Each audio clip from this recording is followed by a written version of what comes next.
Dashur bashkëqytetar e bashkëqytetare kudo ku jeni. Ja dhe një vit tjetër mbriti tek dera për dalë,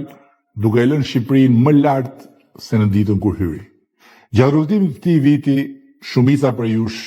në Shqipëri, Europë, gjetë në përbotë, e bekoi përpjekjen e përbashkët dekadës fundit, duke i dhënë qeverisë sonë fuqinë e jashtëzakonshme të 83 mandateve. Faleminderit edhe një herë nga unë sot për atë fuqi me të cilën faljush unë dhe të zgjedhurit tuaj do të bëjmë për Shqipërinë në 4 vitet e ardhshme gjithçka duhet që ta ngrejmë flamurin ton kombëtar në oborrin e shtëpisë së Bashkimit Evropian. Në një dekadë kemi bërë çfarë nuk imagjinohej kur nisi numërimi i viteve tona në qeverisje. Kemi bërë realitet një Shqipëri tjetër, ku këtë vit u mblodhën krejt udhëheqësit e Europës demokratike, nga Parisi në Ankara dhe nga Kievi në Londër, për diskutuar të nesërmen e kontinentit tonë. Një Shqipëri tjetër, ku për 18 muaj do të mblidhen të gjithë udhëheqësit e NATO-s për samitin vjetor të aleancës, që plot vendet tjera, të cilat kanë hyrë në NATO kohë përpara nesh, ende se kanë pasur privilegjin ta mikpresin. Një Shqipëri tjetër, e cila ndryshe nga jo shumë vite më parë, nuk ja ul më kokën asnjë shqiptari kur del jashtë kufive të saj, prej ku tani më vërshojnë drejt këtij vendi miliona e miliona turistë. Një Shqipëri tjetër, më e prekshme se kur në çdo skaj të saj, me Dibrën e kthyer në zgjatim Tiranës fal rrugës Arbrit, me Vermoshin, Thethin dhe Valbonën të kthyer në destinacione turistike, fal kthimit të shtigjeve të vjetra të dhive në akse me standarde evropiane, me Shkodrën e rilindur fal kthimit të shpresës dhe rikthimit të turizmit si burim ekonomie i tharë qysh prej viteve 30, me Lezhën, Beratin, Korçën, Pogradecin, Gjirokastrën, Përmetin, Tepelenën, Kolonjën e me radhë, të kthyer në qytetet rilindura dhe fshatra rrotulltyre ku vejvin njerëz nga Shqipëria dhe mbar botë, dhe hapen për t'i mikpritur dyer pas dyersh pas dyersh. Dhe ku numrat e turistëve kanë arritur në shifra që nuk imagjinoheshin kur nisi kjo dekadë. Me luginën e lumit Vlorës të kthyer në një aks panoramik i Shqipërisë tjetër, ku të tjera akse të reja, autostradash, rrugësh, tunelesh të hapur në veri e në jug, me standarde europiane e ritëm të pandalur gjatë këtyre viteve, i kanë dhënë kësaj Shqipërie, jo thjesht infrastrukturë më të mirë, po energjinë ripërtritëse të një vendi në ngjitje të vazhdueshme. Të gjithë në transformim që vazhdon dhe të vazhdoj pa ndalim me kantieret hapura e projekte të reja,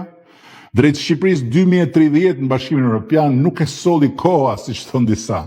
nuk e solli as alienët apo bandat siç bërtasin disa të fantaksur të tjerë, po e solli forca jonë qeverisëse, besimi juaj tek ne dhe besimi ynë i përbashkët tek Shqipëria. E solli puna pa orare, mira e mira njerëzve, e ministrisë, agjencive shtetërore dhe kompanive private. Përpjekja e madhe në shumë fronte dhe betejës për Shqipërinë Evropiane, ku tmetat, dobësitë, gabimet, apo edhe rrëshqitjet ose mëkatet e disa brenda nesh nuk e zvoglojnë dot kurrësi për masën historike të një transformimi të tillë. Kjo është një Shqipëri tjetër. Edhe fal kthimit infrastrukturës digjitale nga një dorë kioskash me internet në një shtyllë qeverisëse, me maturitet lartë, siç e vlerësojnë organizmat më prestigjioz ndërkombëtar të fushës. Një Shqipëri që 3 vitet e fundit kanë ngjitur plot 54 vende duke u renditur e 14-ta, ndër 197 vende të botës për qeverisjen digjitale dhe duke vendosur dispozicion të qytetarëve një platformë shërbimesh publike në kohë reale, falas nga çdo cep i globit. Albania u ka kursyer shqiptarëve 620 milionë euro dhe 7.500 vjet radha në për sportele, ose e thënë ndryshe një radhë të gjatë sa 25.000 rrotullime rreth tokës. Kjo është një Shqipëri tjetër, e cila pas sulmit terrorist kibernetik mbi pikërisht këtë infrastrukturë moderne digjitale, ngriti një nga muret më të fortë mbrojtjes kibernetike në Europë, ku deri më sot kanë dështuar të gjitha sulmet e vazhdueshme që kanë ardhur e vazhdojnë të vinë më pas, e askush nuk flet për to. Një Shqipëri tjetër, e shërbyer në këto vite transformimi me dijen dhe përkushtimin e skuadrave të Akshit dhe Takceskut, ku vajza dhe djemë talentuar e kanë rritur vit pas viti aftësinë e këtij shteti për të shërbyer njerëzve dhe vendit, duke bërë Shqipërinë një histori suksesi edhe ndërkombëtarisht. Kjo është një Shqipëri tjetër e dalë nga errësirat kronike të ikjes dritave, fal vizionit, projekteve dhe punës këmbgulse, të mbështetur nga investimet vazhdueshme që kanë transformuar krejt panoramën e sektorit, duke rritur kapacitetet prodhuese, diversifikuar burimet e energjisë rinovueshme, ulur çmimin për konsumatorët familjar